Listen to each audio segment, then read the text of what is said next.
We all talk about how important it is to prep and arrange for the festival.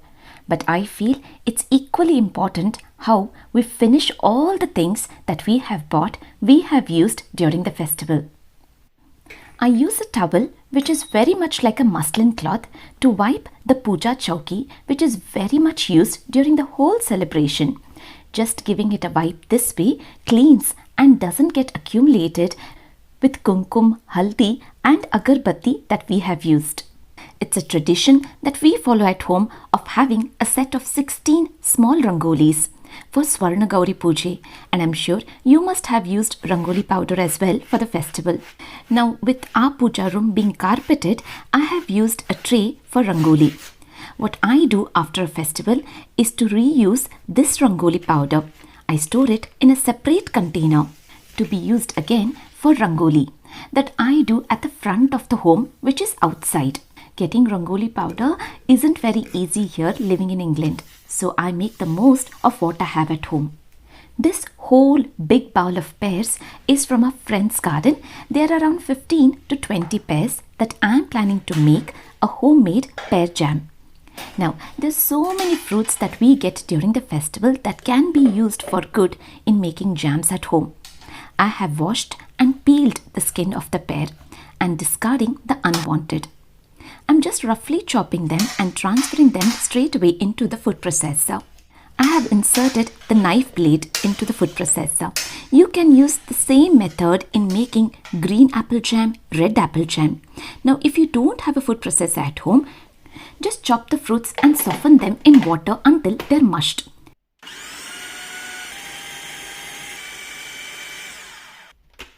Now with me using a food processor, you can blend it to a point either totally mushed or with bits to your choice. In a saucepan, I add in the puree. Now I haven't added any water to it. I just allow it to reach to a boiling point, stirring it occasionally every now and then. I add in around 6 teaspoons of brown sugar. I allow it to melt down and then I turn off the flame. I squeeze in half a fresh lime. I transfer the homemade jam in glass containers. It has yielded more than I thought. My kids love this jam. They eat it just on its own. The number of coconut that we use, the number of coconut that we get during this festival, and the ones that we use for kalash is always used in making a sweet dish.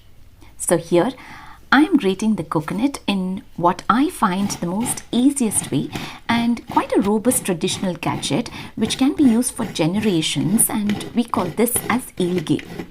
It can be used to chop vegetables, but I mainly use this to grate coconut, and I managed to do this in just minutes.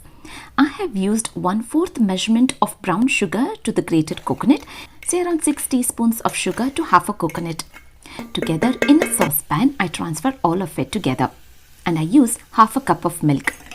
I combine it well together until the sugar melts and for the milk to boil up. In the meantime, I crush 2 cardamom pods and keep it ready. I keep stirring it occasionally, and at this point when it's still moist, I add in food color, yellow, just a pinch. My kids love the color of yellow coconut halwa. I turn off the flame, adding in a teaspoon of ghee and fresh cardamom powder. I transfer the coconut halwa in a bowl and allow it to cool down. You can have it warm. It tastes heavenly.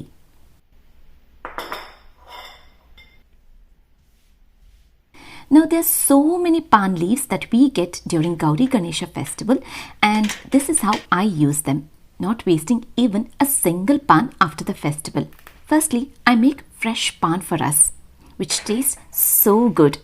I know I have shown this video in detail earlier, but for those watching today, if you want to make a paan at home, purchase at least around 4 different varieties of paan masalas that are easily available these days in supermarkets or Asian stores. Other key ingredients which are readily available at home would be sugar, cardamom, fennel seeds, sugar crystals, also desiccated coconut and dates. Now this can always be tweaked and twisted to your own taste and what is available at home. You can add dry coconut, cloves, tutti frutti and cherries. And my version changes with what I have at home. And what blends in and uplifts the taste is honey and gulkand. Now, I'm not an expert, but this is how I fold the filled up paans like a samosa sandwich, securing it with a toothpick. You fold the two sides, which turns like a pocket, and then making sure everything is in place, you cover up the other end. Now, it's only my husband who can take the heat of the clove, so it's just one clove on this one. We just love the layer of edible silver on the pan. And with the coconut halwa reaching to room temperature now, time to layer up the edible silver on it as well, which is an entirely optional step if you wish to do so. I measure in 3 shooter glasses of milk, and I have 2 pan leaves that I have chopped into small squares.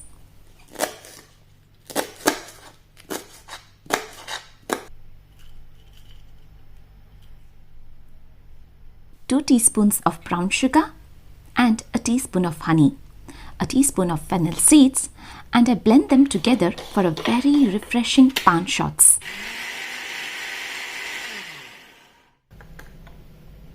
That I have distributed equally for 4 glasses. I sprinkle in color sauce for both the girls and kesar supari for us. I and my husband took a short break and enjoyed this drink straight away.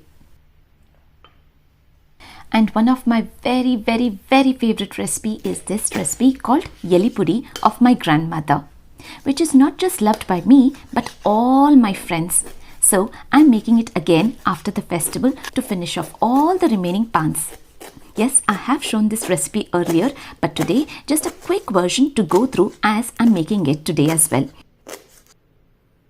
In a saucepan, I add in chopped pan leaves, which are around 12 leaves. To this, I add 8 teaspoons of brown sugar and water just above the level of pan. I add in spices, 1 clove, 1 star anise, 1 palav leaf, 2 cardamom pods, a pinch of calcium carbonate, freshly grated nutmeg around 2 pinches. I allow the pan leaves to soak and infuse the spice and the sugar syrup. And when it reaches to this point with very little moisture left, that's when I turn off the flame and allowing it to cool down completely. Fruits and more fruits. Just a little treat using a large orange that I separate the skin from the fruit and I transfer it into the food processor, crushing it completely. You can add sugar if you wish to, but I personally like the bitterness of the oranges when blended with chocolates. I smear very little oil on a baking sheet and scoop a teaspoon, spreading it slightly. I bake them for 20 minutes time at 200 degrees temperature. In the meantime, these fruit tubs in the fridge have the wire nets that I'm planning to use.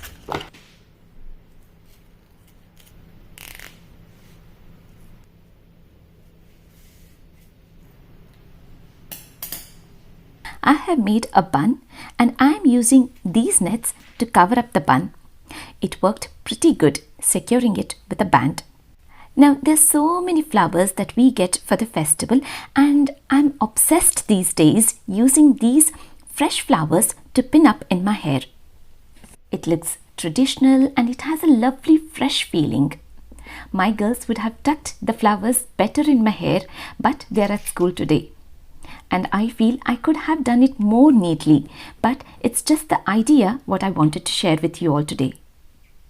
With the sun being out and the sarees that I have worn for the festivals need fresh air to breathe in, as these are silk and Kanchivaram sarees which are rarely given a wash. I spread them out for an hour or so. This beautiful saree is my mother-in-law's, which is probably bought around 25 years back or so, but still looks so fresh, so good and very much looked after. And I want to maintain that.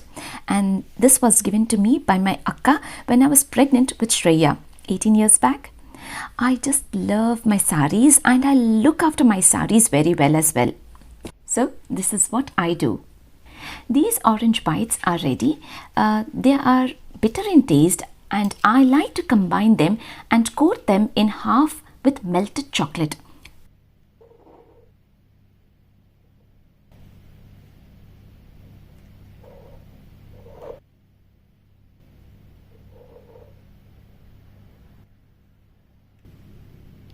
and I cool them down to set before eating.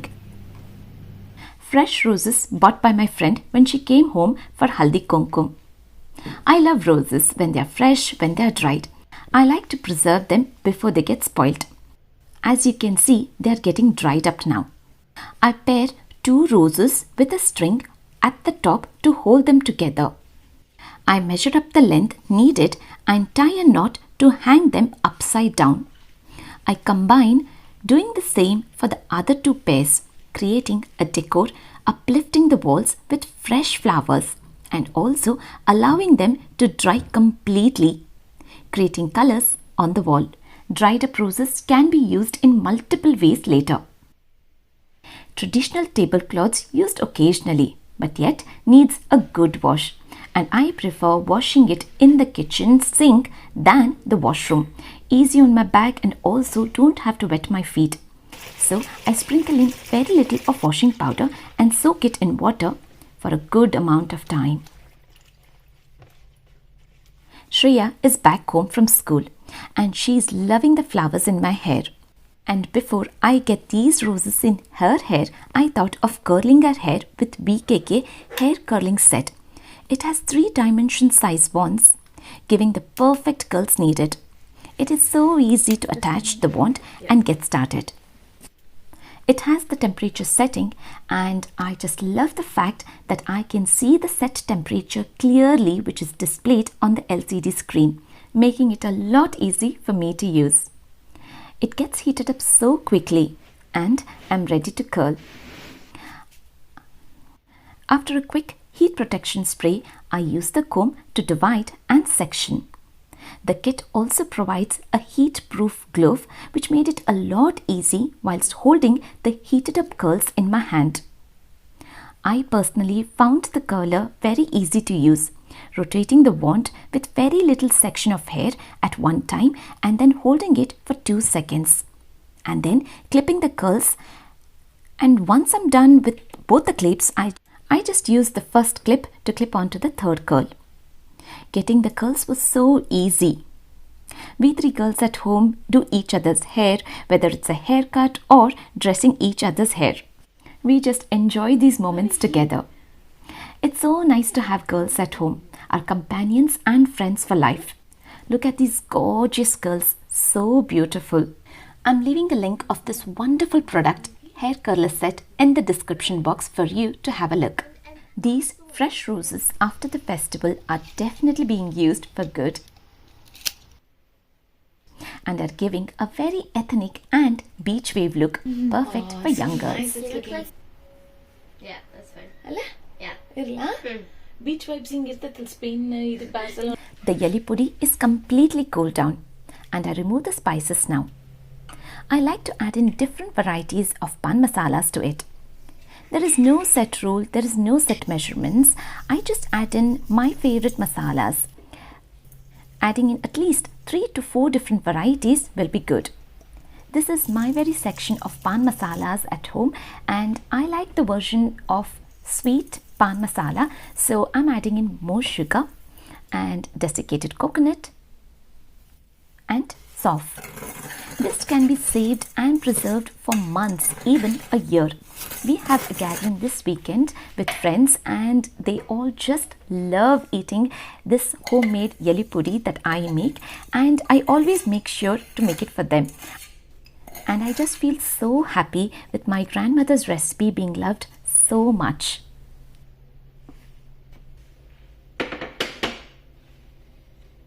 I have very little of Colgate tooth powder left now and I use it very wisely. I can't afford to see the box finish. Don't know when I will be traveling to India. I use a toothbrush which makes the whole process of cleaning the curves and the carvings on the bell to be cleaned. So clean, so shiny and so sparkly again.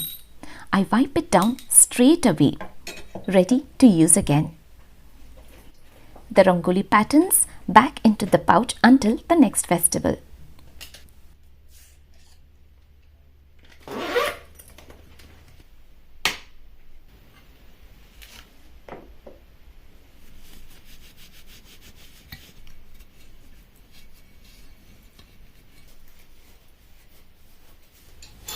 The electric diya, I just wipe them with the same cloth and wrap it back in its box.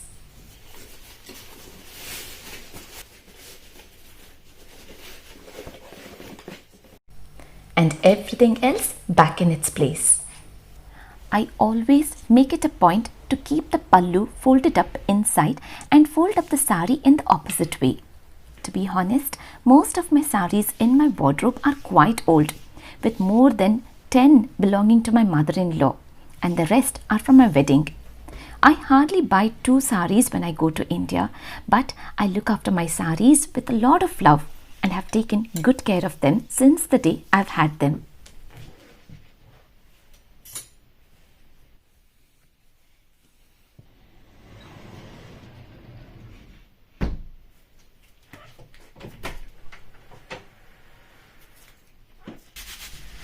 I now give a gentle scrub to the tablecloth, rinsing it in water.